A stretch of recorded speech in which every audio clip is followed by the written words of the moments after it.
The Newsday continues here on One News Now. I'm Denise Tan. The Foreign Affairs Department has confirmed that at least 2 Filipinos were killed in the raging war between Israel and Hamas. In a social media post, DFA Secretary Enrique Manalo said the Philippines condemns the killings of its citizens. He also denounced the violent attacks launched against Israel, which he described as acts of terrorism. Manalo added that the Philippines is ready to work with other countries towards a long-lasting resolution to the conflict. He reiterated that full assistance will be extended to distressed Filipino nationals in both Israel and Palestine. For his part, President Bongbong Marcos is saddened over the fatalities, or the 2 fatalities rather, saying the Philippines stands firmly against the ongoing armed conflict. He also vowed support to the affected Filipinos in Israel and Gaza. Meantime, the Israel Embassy expressed its deep sympathy to the families of the Filipino victims. The embassy had earlier reported that 6 Filipinos remain missing and that they are exhausting all available means to find them. Travelers planning to visit the Holy Land may have to hold off for now.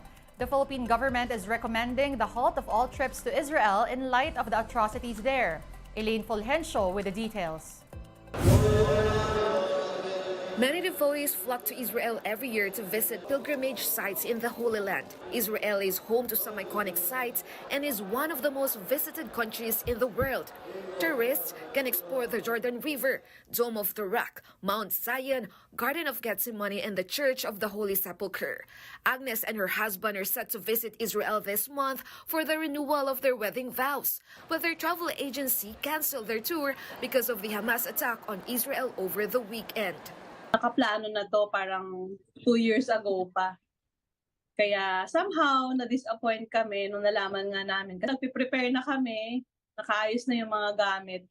Kaya lang syempre safety first.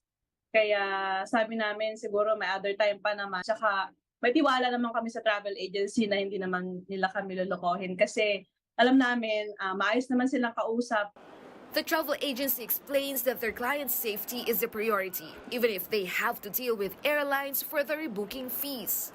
It has a big effect because yun nga po, yung mga rebooking namin, we must deal to the airlines na i-waive yung mga rebooking fees. Because of the Israel-Hamas conflict, around 100 Filipinos bound for Israel will no longer be traveling this month. Another travel agency reports that about 80 Filipino travelers will be forced to cancel their flights. This is a very big impact for us because we are just starting since nag-open na from the pandemic lockdown. And this is another challenging situation for the travel agency industry kasi syempre marami pong pumupunta ng Israel, hindi lang po mga Muslim, pati po mga Christians. Meanwhile, the Philippine Embassy in Israel has recommended that all travel from the Philippines to Israel be postponed. We're not telling you not to go, but we're advising you it's best, if possible, to postpone them until we're absolutely sure that the hostilities have ended. Because, after all, even the Prime Minister of Israel has said that we're in a state of war. Reporting for News 5, Elaine Fulgencio, we are One News. Several Filipinos in war-stricken Gaza now want to go home. So far, the Philippine Embassy in Jordan has received 51 requests for repatriation. The embassy said the OFWs want to return to the Philippines because they no longer feel safe in Gaza. The repatriation will be done as soon as possible with a joint effort of the Philippine embassies in Tel Aviv, Cairo, and Amman. More stories coming your way after a quick break. Stay with us.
You're still watching One News Now. I'm Denise Tan.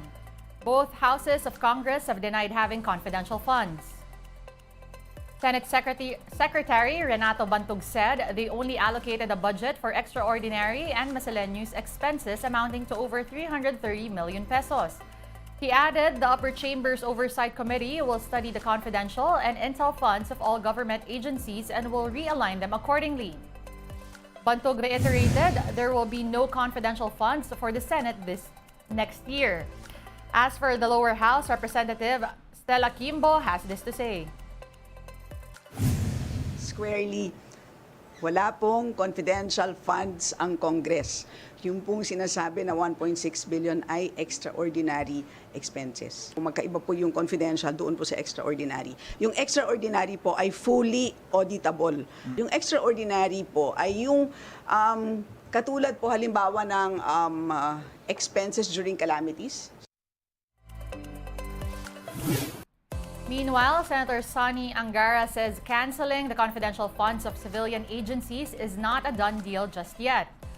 Angara noted that nothing is set in stone as the national budget will still undergo the scrutiny of the Senate. He added the upper chamber has yet to talk to the House Appropriations Panel. The House of Representatives on Tuesday removed the CIFs of several civilian agencies and realigned it to defense and security departments. Those given the CIFs include the Office of the Vice President and Education Department, both headed by Sara Duterte. The Senate Committee on Finance has approved the Office of the President's 10.7 billion peso budget for 2024. Included in that is the proposed 4.56 billion pesos in confidential and intelligence funds, which the committee has also approved and retained. Executive Secretary Lucas Bersamin said the OP's proposed fund is only 1% of the total coffers for next year. Senator Sonny Angara found no issue with the president's secret fund since it has always been there. However, Senator Coco Pimentel believes the allocation should still be subjected to questioning during the period of amendments. One News Now will be back at 6 p.m. with the day's latest stories. See you then. I'm Denise Tan. We are One News.